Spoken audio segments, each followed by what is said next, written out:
गौरव हिमालय के पास छोटी सी गांव में रहता था। उसके गांव के आसपास घने जंगल थे और एक छोटी सी नदी थी। रात को जंगल में घूमने वाले आत्मा और भूत की कहानियों को सुनते सुनते गौरव बड़ा हुआ था। एक दिन गौरव के दोस्त ने उसे गांव की सीमा के बाहर एक पुरानी सुनसान घर में ले जाने के लिए उसका आया। उनके दोस्त ने उनसे कहा कि उस घर में कोई साल पहले मौत हो गई एक महिला की भूत घूमती है। उसने अपने दोस्त की बात मान ली और उस घर में जाने के लिए राजी हो गया। जब गौरव घर के पास पहुंचता है तो तब उसे बहुत ठंडा लग रही थी। घर बिखरा हुआ था जिसमें टूटी हुई खिड़कियां थी और एक दरवाजा था जो खुलने पर जोर से आवाज करता था। गौरव सावधानी से दरवाजा खोला और घर में दाखिल हुआ। घर के अंदर का माहौल बाहर के जैसे भयानक था।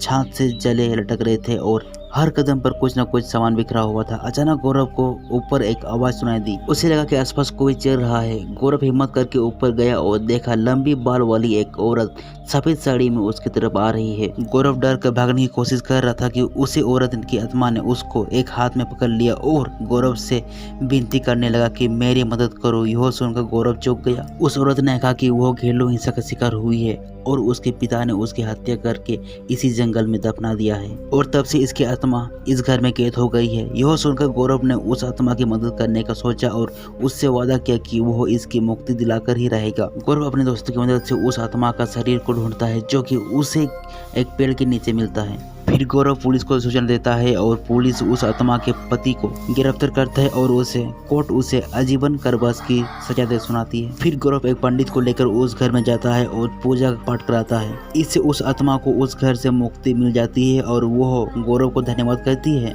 गांव वाले सभी गौरव के इस काम को लेकर इम्प्रेस होते हैं और उसे इनाम देते हैं। और दोस्तों उसी दिन से गौरव को भूत और आत्माओं से डर लगना बंद हो जाता है। तो दोस्तों हमारा कहानी यहीं पे खत्म होता है।